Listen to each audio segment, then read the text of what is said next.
Categorizing lacks loyalties in the midst of the hybrid war coup attempt in Venezuela. What is unfolding in Venezuela after its July 28 elections is not an organic occurrence, but a meticulously planned attempt at destabilization and regime change. While the CIA plays a pivotal role in orchestrating these events, it is striking to see the Latin American right wing, represented by Milei and Bukele, and the pseudo-left, embodied by Lula and Boric, all in unison aligning themselves against a genuine left-wing movement in the region.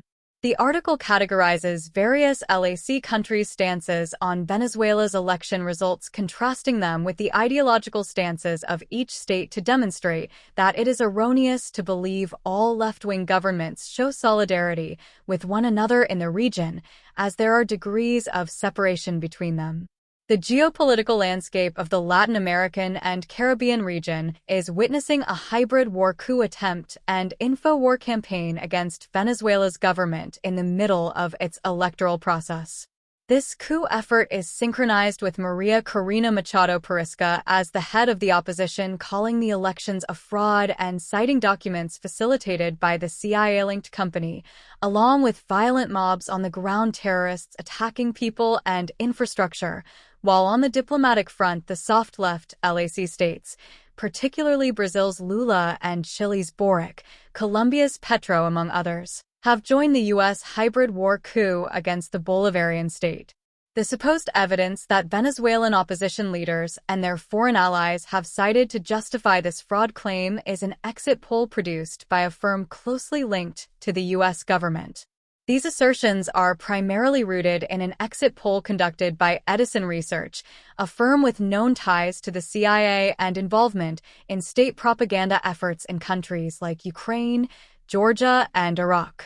However, the Venezuelan opposition will not present evidence because their intention is to generate doubt and uncertainty. The Venezuelan government now faces the task of countering these narratives and allegations while bolstering its democratic security without falling into a trap that could lead to further destabilization. Following the recent elections in Venezuela, other countries have extended their congratulations to Nicolas Maduro on his victory. Each of these nations, having their own diplomatic reasons, has acknowledged Maduro's victory.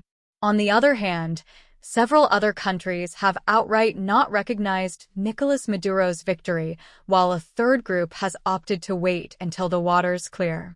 Venezuelan Foreign Affairs Minister Iván Gil announced on July 29 the decision to sever diplomatic ties with 7 Latin American nations, thus initiating the withdrawal of its diplomatic staff from Argentina, the Dominican Republic, Costa Rica, Panama, Peru, Uruguay, and Chile in response for these nations publishing a joint statement rejecting the re-election of President Nicolas Maduro.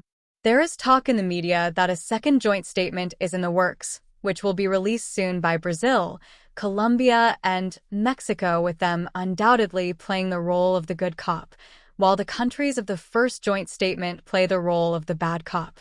The U.S. Secretary of State, Antony Blinken, expressed grave doubts about the authenticity of the results, suggesting they may not truly represent the Venezuelan electorate's choice. Meanwhile, Chile's president, Gabriel Boric, questioned the credibility of the results, insisting on verifiable outcomes and stating Chile's refusal to recognize any unconfirmed results. Ecuador's president, Daniel Noboa, highlighted the broader regional struggle against authoritarianism, framing the election as another instance of political power being wielded to undermine the populace's aspirations. President Nayib Bukele called the election a fraud, in which the official result has no relation to reality. For his part, Mexico's President Andrés Manuel López Obrador demanded the OAS to keep its nose out of Venezuela's presidential election because that is interference and the OAS does not represent anyone. Meanwhile, Argentina's President, Javier Milei, outright rejected the legitimacy of Maduro's victory, denouncing it as fraudulent and assuring Venezuelan citizens of Argentina's support and open doors. Lula, for his part, even though his nation is the B in BRICS, has been pre-programming audiences against Maduro for the last month. Lula even misrepresented what Maduro said recently about how the country would descend into a civil war due to the pro-US forces of Corina attempting to wipe the Chavistas out, but Lula twisted the meaning to signify that Maduro was threatening the opposition. This strategic misinterpretation by Lula, along with other governments, is indicative of Brazil's tactical stance to sabotage the stability of Nicaragua, Cuba, and Venezuela as part of the U.S. strategy to resist the multipolar systemic transition to multipolarity. On July 22nd was quoted as saying, "Maduro needs to learn that when you win, you stay. When you lose, you leave." While on the surface the sentence seems logical and good, it's actually intended to pre-program the reader with Maduro as a force that you must be wary of, and that does not know how democracy works. Lula's criticism of the Venezuelan president days before the elections is a clear sign of election interference. Latin American and the Caribbean geopolitics is not as straightforward as many believe. Instead of a regional left versus right mentality, we have an array of competing interests shaping the region.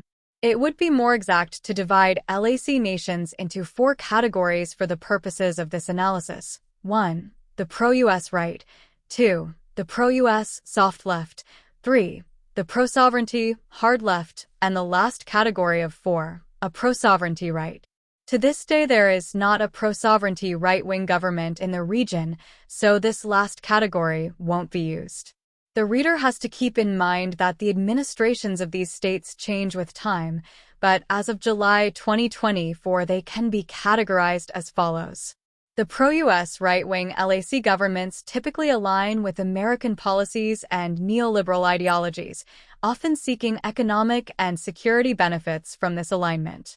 Argentina Milei, Peru's Dina Bolud, Costa Rica's Rodrigo Chavez, Dominican Republic's Luis Abinader, Panama's José Mulino, Paraguay's Santiago Peña, and El Salvador's Bukele.